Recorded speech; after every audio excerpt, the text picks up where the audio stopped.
Welcome to కేఫై TV. Independent MLA అభ్యర్థిగా nomination వేసిన గద్దల రాజు పత్తికొండ రూరల్ ఏప్రిల్ 22 పత్తికొండ నియోజకవర్గం 142 అసెంబ్లీ ఇండిపెండెంట్ ఎమ్మెల్యే అభ్యర్థిగా గద్దల రాజు సోమవారం డమ్మీ నామినేషన్ దాఖలు వేశారు. అనంతరం విలేకరులతో మాట్లాడుతూ పత్తికొండ నియోజకవర్గం అభివృద్ధి చేయాలని తపనతో నేను ఇండిపెండెంట్ ఎమ్మెల్యే అభ్యర్థిగా బరిలో నిలుస్తున్నానని అన్నారు.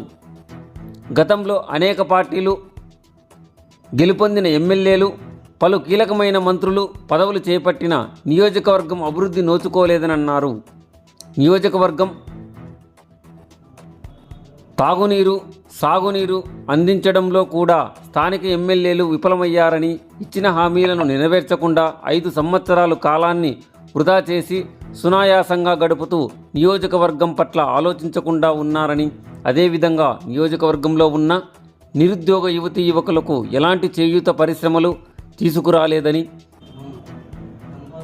రైతులకు టమోటో జ్యూస్ ఫ్యాక్టరీ, పాలిటెక్నిక్ కాలేజీలు తెస్తామని చెప్పి హామీలకే శిలాఫలకాలు ప్రారంభోత్సవాలు చేశారు తప్ప దాని పట్ల ఎవరూ మాట్లాడకపోవడం సిగ్గుచేటని అన్నారు. వీటన్నింటినీ దృష్టిలో పెట్టుకుని నియోజకవర్గం ప్రజలు నిరుద్యోగ యువతీ యువకులకు ఒకసారి యువకునిగా నాకు అవకాశం కల్పిస్తారని ఓటర్లకు విజ్ఞప్తి చేశారు. ఈ కార్యక్రమంలో చిన్న రత్నమయ్య, కొమ్ము రామాంజనేయులు, కాశీ శ్రీకాంత్, వినోద్, అనిల్ కుమార్, కాశీ విశ్వనాథ్ తదితరులు పాల్గొన్నారు.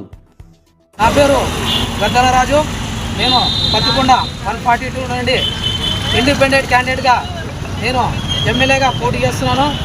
ఈరోజు మేము ఇక్కడ వచ్చి మొదటి దాఖలు ఈరోజు మేము ఇక్కడ సమర్పించడం జరిగింది.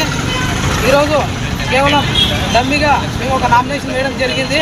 మరలా ఒక మంచి రోజు చూసి 24 కానీ 25 రోజులు కానీ చూసి మేము నామినేషన్ వేస్తామని చెప్పేసి ఆ రోజు మేము అలాగే మా కార్యకర్తలతో పాటు మా బలాన్ని మొత్తం తీసుకొచ్చి మేము ఒక ఇండిపెండెంట్గా ఇక్కడ మరలా నామినేషన్ వేస్తామని చెప్పేసి ప్రతి ఒక్కరికి తెలియజేస్తున్నాను.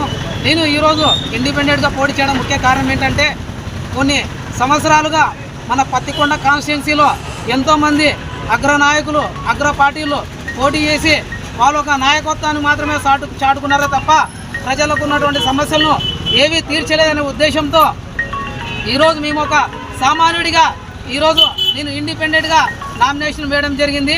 కంపల్సరీ ఈ కాన్స్టిట్యున్సీలో ఉన్నటువంటి ప్రతి సమస్యలను తెలుసుకొని చర్చించి ఆ సమస్యలను తీర్చే విధంగా నేను కంపల్సరీ మీ ముందుకు ఉంటానని చెప్పేసి, ప్రజల కోసమే పనిచేస్తానని చెప్పేసి తెలియజేయడం జరిగింది. ఈరోజు మేము ఆడియో మేడంను కలిసి నామినేషన్ దాఖలు సమర్పించి ఇప్పుడు మేము వెనక్కి వస్తూ ఉన్నాము. అలాగే మరలా ఒక మంచి రోజు చూసి నా బలగంతో పాటు వచ్చి నేను నామినేషన్ వేస్తానని చెప్పేసి ఇక్కడికి వచ్చిన ప్రతి మీడియా మిత్రులకు అందరికీ అలాగే నా కార్యకర్తల ఆధ్వర్యంలో మీ అందరికీ తెలియజేస్తున్నాను. గతంలో చూసుకున్నట్టయితే ఎంతోమంది అగ్ర నాయకులు ఉన్న వారు ఎంతో ధనవంతులైనా కూడా పత్తికొండ యొక్క అభివృద్ధిని నోచుకోలేని భాగంలో వాళ్ళు ఉన్నారే తప్ప ఎక్కడే కానీ అభివృద్ధి అన్న పేరు ఎక్కడైనా కనబడిందా అని చెప్పేసి ఈరోజు పత్తికొండ ప్రజలను అడిగినా ఎవరిని అడిగినా సమాధానం చెప్తారు. ఎందుకంటే ఎంతసేపు ఉన్నా వాళ్ళ స్వలాభాల కోసమే వాళ్ళు ఒక పదవిని పెట్టుకొని ఇన్ని సంవత్సరాలు ఉన్నారే తప్ప ఇంతవరకు ఎవరే కానీ మన కాన్స్టిట్యున్సీలో ఒక మంచి ఫ్యాక్టరీని కానీ అలాగే ప్రతి ఒక్క విద్యార్థులకి ఉద్యోగాల అవకాశాలు ఇచ్చేటువంటి ఒక కంపెనీలు కానీ ప్రవేశపెట్టలేదని చెప్పేసి తెలియజేస్తున్నాను.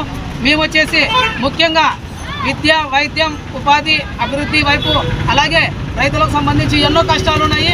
ప్రతి ఒక్క రైతుల కష్టాలు తీర్చాలనే ఉద్దేశంతోనే నేను ఈరోజు ప్రజల వద్దకు ఒక ప్రజానాయకుడిగా వచ్చని చెప్పేసి మీకు తెలియజేస్తున్నాను.